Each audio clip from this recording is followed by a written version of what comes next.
सजात्म स्वरूप परम गुरु शुद्ध चैतन्य स्वामी ने नमः। स्यदेवान्ति नये षट् द्रव्य गुण पर्याय और प्रमाणिका जड़ कर्म चेतन बंधिका अरु कर्म के अवसान का कह कर स्वरूप यथार्थ जग का जो किया उपकार है उसी के लिए जिन वाणी माँ को वंदना शतवार है, वंदना शतवार।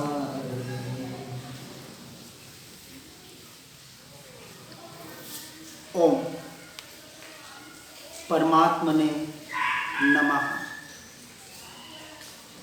मानव जीवन का महान कर्तव्य, सर्वोत्कृष्ट कर्तव्य, जैसे हमने कल देखा, एक ही कर्तव्य और एक ही आवश्यक आज की अपनी स्थिति के अनुसार सम्यक दर्शन।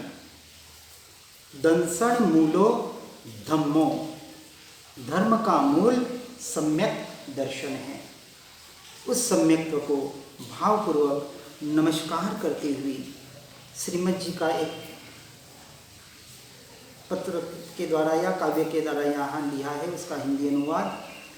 हे सर्वोत्कृष्ट सुख के हेतुभूत सम्यक दर्शन, तुझे अत्यंत भक्तिपूर्वक नमस्कार हो। इस अनादि संसार में अनंतानंत जीव तेरे आश्रय के बिना, यानी किसके, सम्यक्त्व के आश्रय के बिना अनंतानंत दुखों को भोग रहे हैं।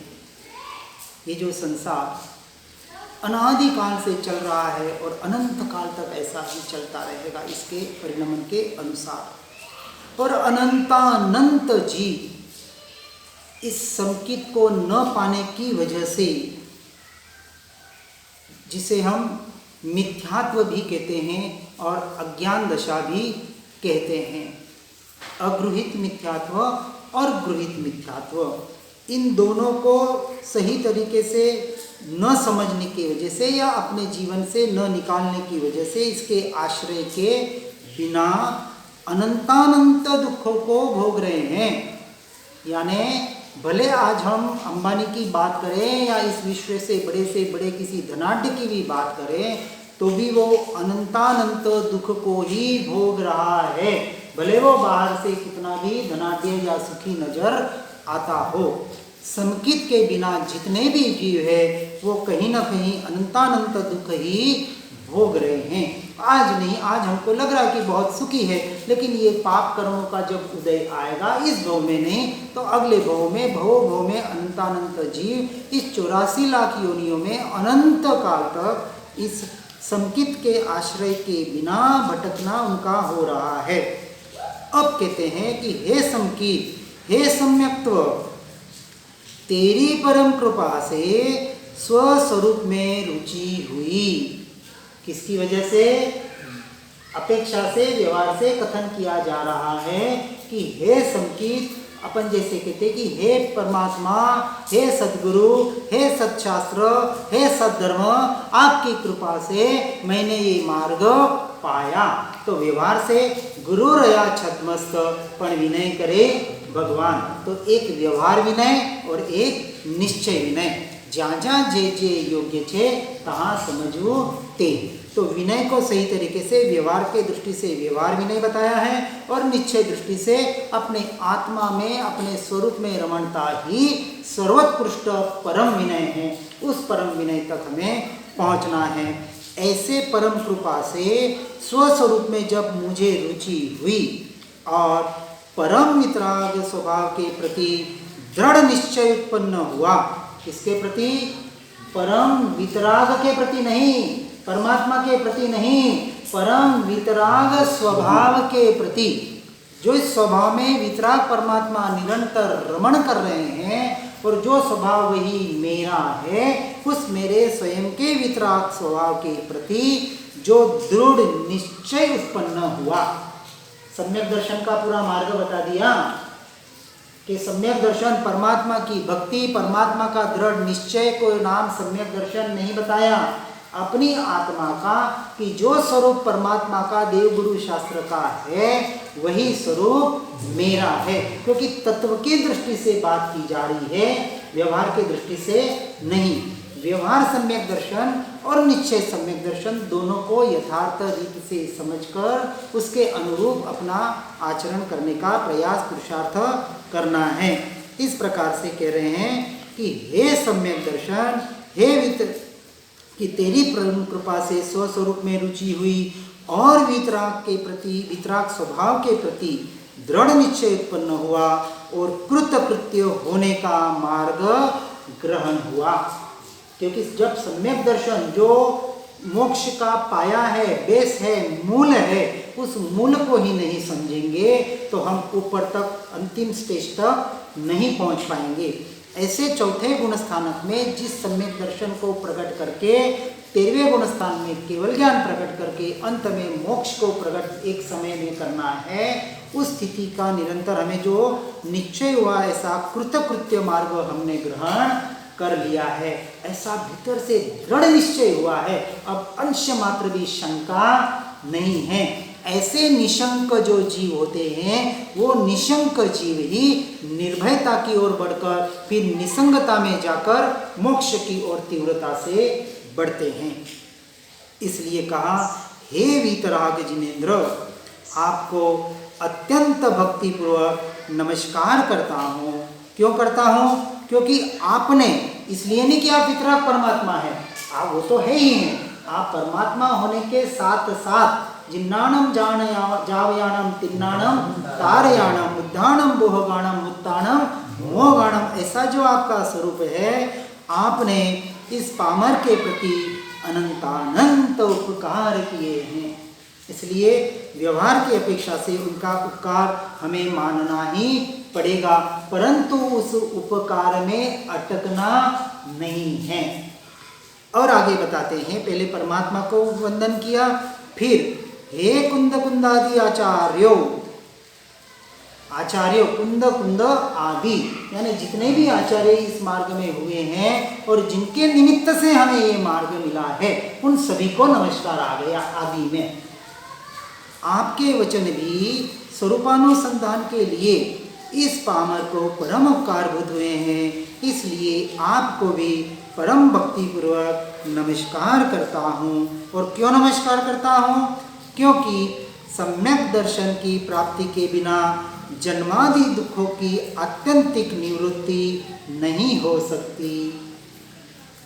क्योंकि अनादि काल से जन्मादि यानी जन्म मरण रूपी जो दुख सहन कर रहा है, अनंत काल से अनंत बार जन्म मरण कर लिया, जितना दुख नरक में नहीं होगा उतना दुख वो निगोदिया जीव हर क्षण उसको जन्म मरण जन्म मरण जन्म मरण, एक अपने श्वासोच्छ्वास से एक अपनी पलक झपकती है, उतने में 17.5-18 बार जन्म मरण करके अनंत दुखों को सहन कर रहा है। और ऐसे जन्मादि दुखों की आंतरिक तक निवृत्ति सम्यक दर्शन के प्राप्ति के बिना नहीं हो सकती। ऐसा व्यवहार और निश्चय सम्यक दर्शन हे वीतराग परमात्मा, हे सिमंदर स्वामी, आपके द्वारा कुंद कुंद आचार्य ने ग्रहण किया और कुंद कुंद आचार्य के द्वारा अमृतचंद्राचार्य ने उसका विश्लेषण किया और उसके आगे जिन जिन आचार्यों ने, ज्ञानी पुरुषों ने इसकी प्ररूपणा की और उनके माध्यम से हम तक जहाँ पहुँचा, जिन जिन के जो जो उपकारी पर गुरु मिले, उनके माध्यम से जो ये सम्यक दर्शन की प्राप्ति हमें, सम्यक दर्शन का जो मार्ग, भले प्राप्ति हुई या न हुई आगे का विषय, लेकिन मार्ग की समझ जहाँ से जिससे मिली, उन सबको हम विनय पूर्वक या भक्ति पूर्वक नमस्कार करते हैं, वंदन करते हैं, जिससे हमें इन सारे जन्मादि दुखों से आत्यंतिक निवृत्ति हो जाए, यानी मोक्ष की प्राप्ति हो जाए। ऐसे श्रीमद् राजचंद्र जी का ये कथन है। सम्यक दर्शन रूपी पवित्र भूमि न दुख बीजम शुभ दर्शन क्षिप्तौ कदाचन क्षिप्रमपि प्ररोहित सदाप्युनुक्तम सुखबीजमुत्तमम कुदर्शने तद्विपरीतमिष्यते। अर्थात सम्यक दर्शन रूपी भूमि में कदाचित दुख का बीज गिर भी जाए तो भी सम्यक दर्शन रूपी पवित्र भूमि में वह बीज कभी भी शीघ्र अंकुरित नहीं हो पाता। अब आगे की बात बताइए। सम्यक दर्शन रूपी भूमि, एक बार यदि सम्यक दर्शन प्रकट हो जाए चौथे गुणस्थानक में, और कदाचित, मोस्टली तो होता नहीं लेकिन हर चीज में अपवाद बताया गया है, कदाचित किसी दुख का बीज गिर भी जाए तो भी सम्यक दर्शन रूपी पवित्र भूमि में वह बीज कभी भी शीघ्र अंकुरित नहीं हो पाता, क्योंकि अब वो भूमि कैसे हो चुकी है, उस बीज के विपरीत हो चुकी है, और विपरीत भूमि में बीज डालो तो कभी भी अंकुरित नहीं होता, या बहुत देर से होता है, बहुत टाइम लगता है, और अंकुरित होने के पहले उसको जड़ मूल से वापस नष्ट भी किया जा सकता है। परंतु दुखांकुर उत्पन्न होने से प्रथम ही वह पवित्र भूमि का ताप उसे जला ही देती है, और उस पावन भूमि में सुख का बीज तो बिना बोए भी सदा उत्पन्न होता जाता है। अब सम्यक दर्शन में क्या होता है वो बताया कि यदि ऐसे बीज गिर भी जाए, ऐसा दुख रूपी कोई पाप रूपी, तो भी वहाँ से शीघ्र अंकुरित नहीं होता है, और उत्पन्न होने से पहले ही वो पवित्र भूमि उसे जला देती है, नष्ट कर देती है, और उस पावन भूमि में सुख का बीज। अब ऐसी जो पावन भूमि है, कौन सी पावन भूमि? सम्यक दर्शन रूपी पावन भूमि, जिसको हमने यहाँ पूरा अंकुरित करने का अंदर प्रयास कर रहे हैं। ऐसे भूमि में सुख का बीज तो बिना बोए भी सदा उत्पन्न होता जाता है। क्यों उत्पन्न हो रहा है? क्योंकि सम्यक दृष्टि किसे कहा? जो अपने को, अपने स्वयं को सुख स्वरूप ही मान रहा है। सुख मेरा स्वभाव है, मैं स्वयं ही सुख हूँ। जब मैं स्वयं ही सुख हूँ तो मैं अब सुख ढूंढने कहाँ जाऊँ?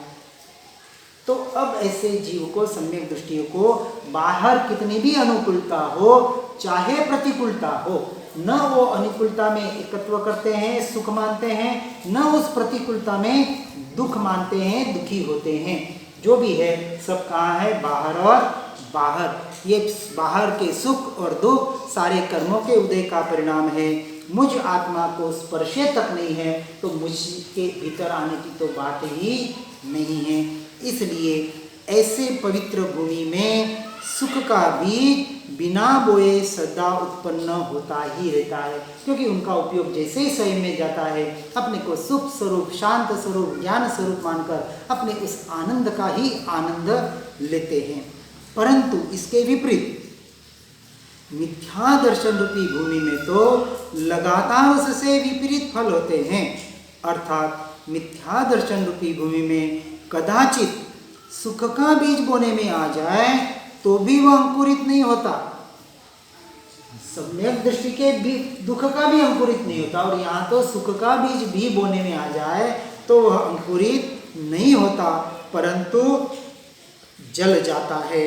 और दुख का बीज तो बिना बोए ही उत्पन्न होते रहता है, बोने की जरूरत नहीं पड़ती। अब सम्यक दृष्टि और मिथ्या दृष्टि का यहाँ भेद बताने का सागार धर्मामृत के पृष्ठ 25 नंबर में बताया गया है, उसका यहाँ उल्लेख किया। आगे सम्यक्त्व का महात्म्य बताते हैं कि हमें सम्यक दर्शन क्यों करना चाहिए, क्यों पाना चाहिए। पूरा कथन व्यवहार की अपेक्षा से है। पहला, सम्यक्त्वहीन जीव यदि पुण्य सहित भी हो तो भी ज्ञानी जन उसे पापी कहते हैं, क्योंकि पुण्य पाप रहित स्वरूप की प्रतीति न होने से पुण्य के फल की मिठास में पुण्य का व्यय करके स्वरूप की प्रतीति रहित होने से पाप में जाएगा। क्योंकि अभी स्वरूप की प्रतीति नहीं है कि बाहर के पुण्य के उदय से जो अनुकूलता मिली और पाप के उदय से जो प्रतिकूलता मिली, इन दोनों के स्वरूप से मैं संपूर्णतः भिन्न हूँ, न्यारा हूँ, ऐसे प्रतीति सम्यक्त्वहीन जीव के नहीं है। अब वो पुण्य में एकत्व करेगा और पाप से भागने का प्रयास करेगा। सुख चाहिए, सुख चाहिए, सुख के पीछे, बाहर के सुख के पीछे भाग रहा है और दुखों से कब इन दुखों को दूर करूं, ऐसा अनंत काल से प्रयास कर रहा है, अनादि से प्रयत्न कर रहा है, परंतु आज दिन तक, अब चलो पहले के भाव की नहीं, लेकिन इस भाव की भी यदि हम बात देखें तो आज दिन तक संपूर्ण सुखी कोई बन नहीं सका। हर कोई न कोई, कहीं न कहीं, किसी न किसी प्रकार का दुख हर जीव को चिंता लगी हुई है। इसलिए ऐसा पुण्य सहित भी जीव हो तो ज्ञानी जन उसे पापी और पापी ही कहते हैं। चार गलती करने में पाप की ही प्रकृति, पुण्य की है ही नहीं।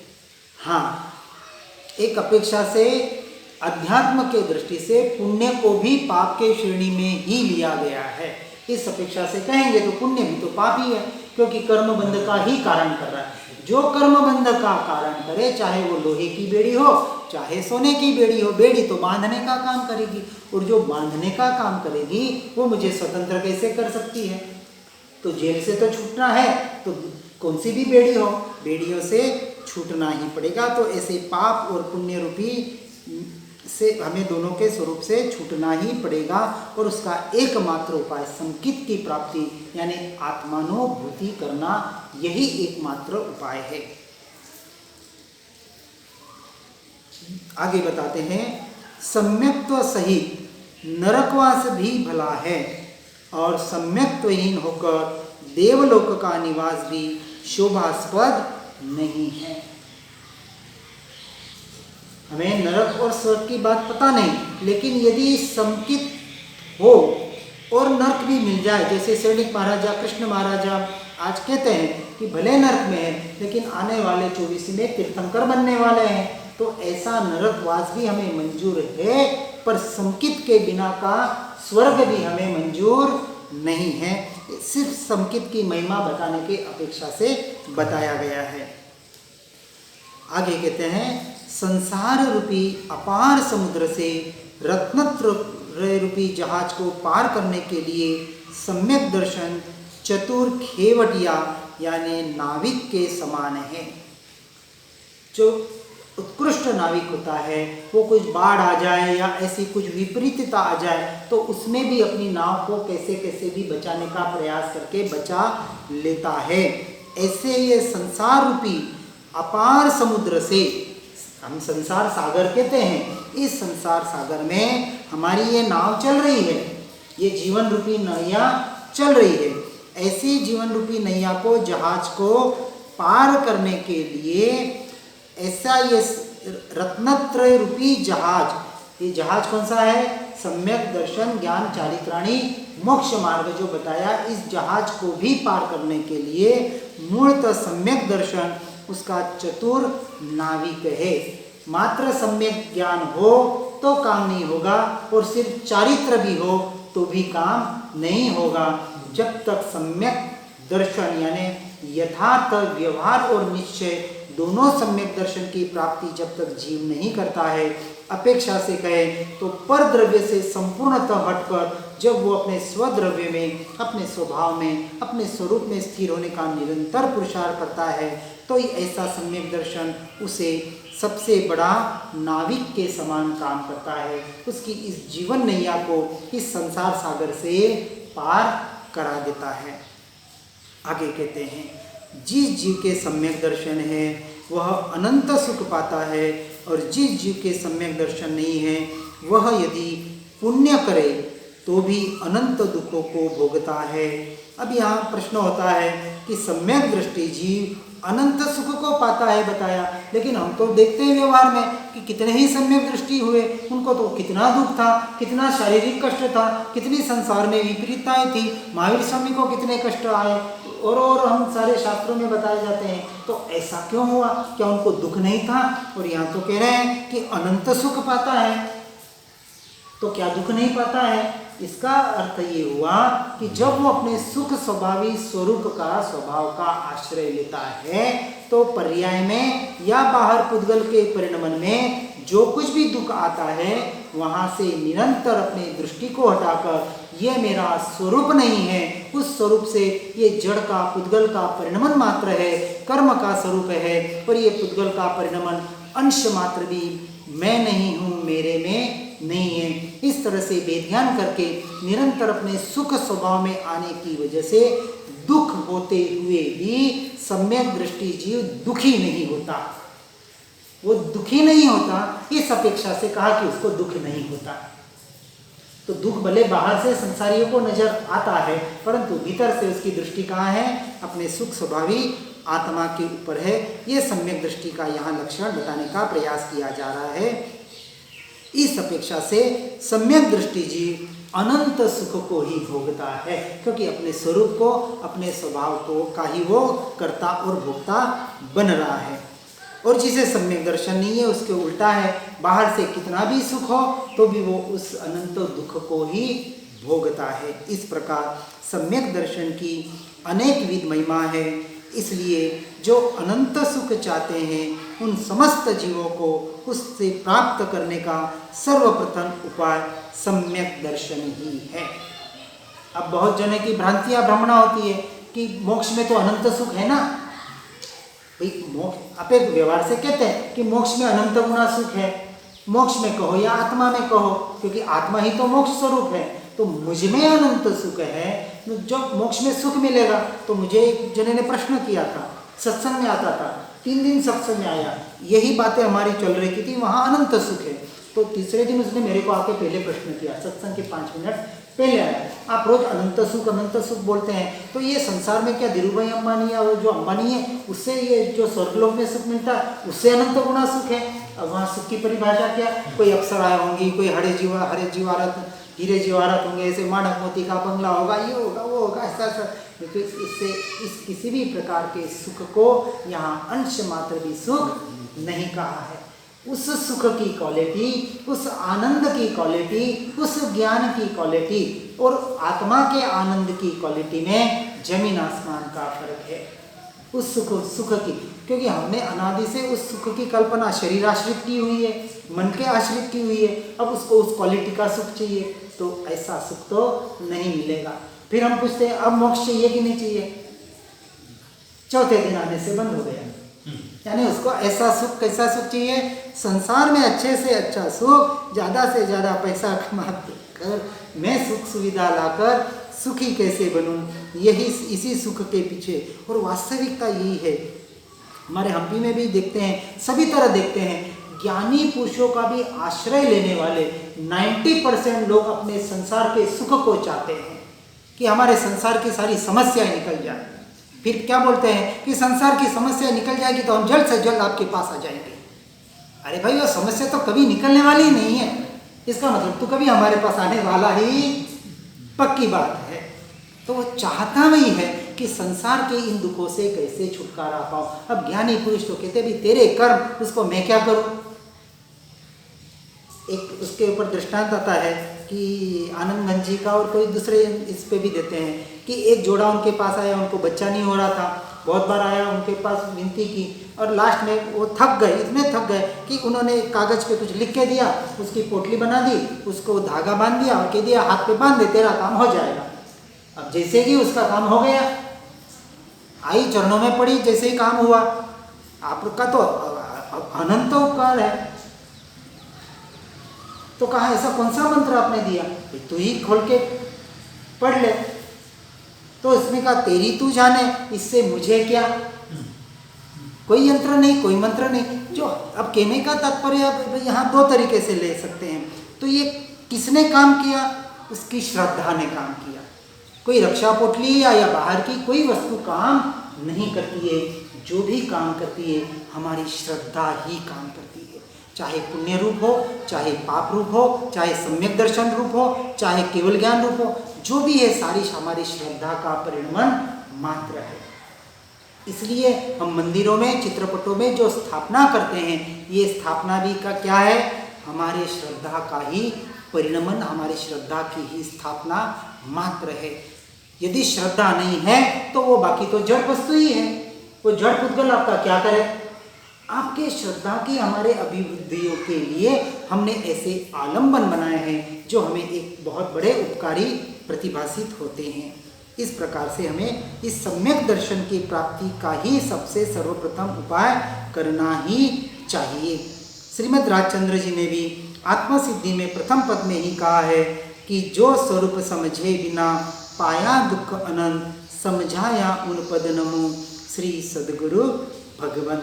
अर्थात स्वरूप को समझे बिना और अपनी आत्मा की प्रतीति के बिना जीव सम्यक दर्शन को प्राप्त नहीं हुआ, और इस सम्यक दर्शन के बिना अनादिकाल से केवल अनंत दुख ही भोगा है।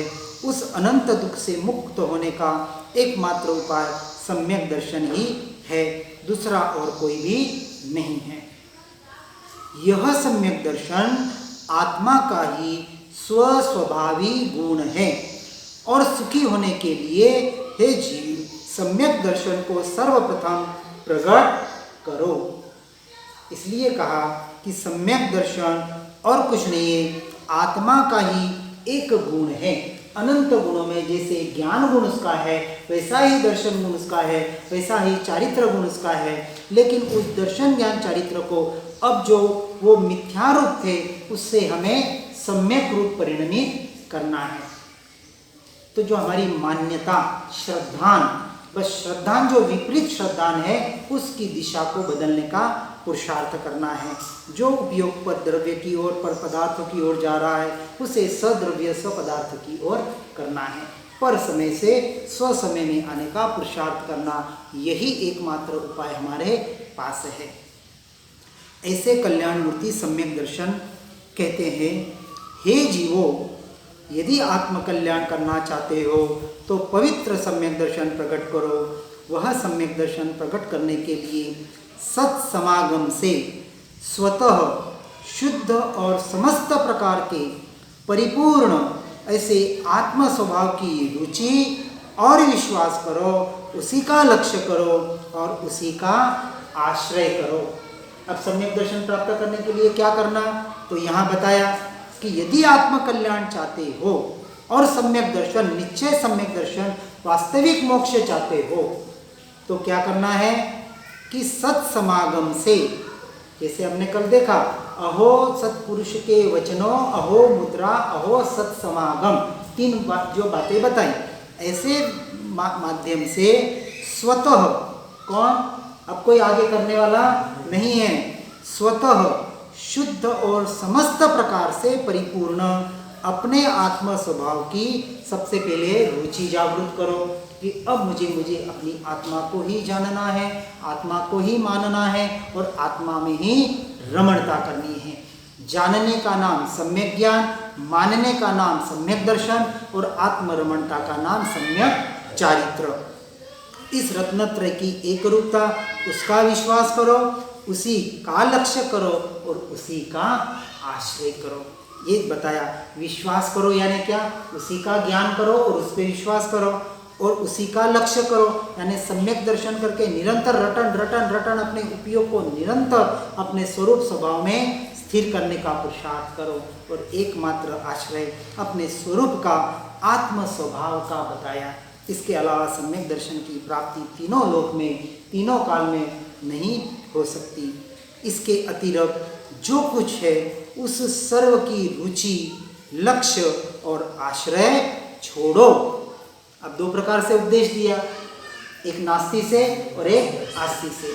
तो छूटना है, कहाँ से छूटना है कि स्व समय के लिए जितना भी पर समय है इसके अतिरिक्त, यानी हमारे स्वभाव के, स्वरूप के, द्रव्य गुण पर्याय के अतिरिक्त जो भी पर द्रव्य है, पर भाव है, उनकी रुचि, उनका लक्ष्य और उनके आश्रय से छूटना ही पड़ेगा। इसके बगैर दूसरा कोई उपाय नहीं है। त्रिकाली स्वभाव सदा शुद्ध है, परिपूर्ण है और वर्तमान में भी वह प्रकाशमान है। इससे, उसके आश्रय से, लक्ष्य से पूर्णता की प्रतीति रूप सम्यक दर्शन प्रकट होगा। उसके आश्रय से क्यों होगा? क्योंकि अभी वर्तमान में भी हमारा स्वभाव, मेरा आत्मा, मैं कैसा हूँ, सदा शुद्ध हूँ, परिपूर्ण हूँ, मैं स्वयं परमात्मा स्वरूप हूँ। परमात्मा स्वरूप ही नहीं, मैं ही परमात्मा हूँ, निश्चय के लक्ष्य से। भले पर्याय में मलिनता है तो उस पर मलिनता को निकालना है, यही तो पुरुषार्थ है। और स्वरूप में एकता करनी है। इस दोनों प्रकार का पुरुषार्थ करते करते उसके लक्ष्य से पूर्णता की प्रतीति रूप सम्यक दर्शन प्रकट होगा। और यह सम्यक दर्शन स्वयं कल्याण रूप है और वही सर्व कल्याण का मूल है। यानी सम्यक दर्शन धर्म का मूल है। ज्ञानी सम्यक दर्शन को कल्याण की मूर्ति कहते हैं। इसलिए हे जीवो, तू सर्वप्रथम सम्यक दर्शन प्रकट करने का ही अभ्यास कर। निरंतर इसका अभ्यास करें, रटन करें, भेद ज्ञान के द्वारा, भेद विज्ञान के द्वारा, पर द्रव्य और पर भावों से हटकर अपने स्वभाव का, अपने द्रव्य का निरंतर लक्ष्य करने का हर जीव पुरुषार्थ करे। इसी भावना के साथ जिनाज्ञा विरुद्ध कुछ भी कहने में आया हो तो इच्छामि दुक्कडम। ओम नमः। जिन वाणी के ज्ञान से हो सम्यक श्रद्धा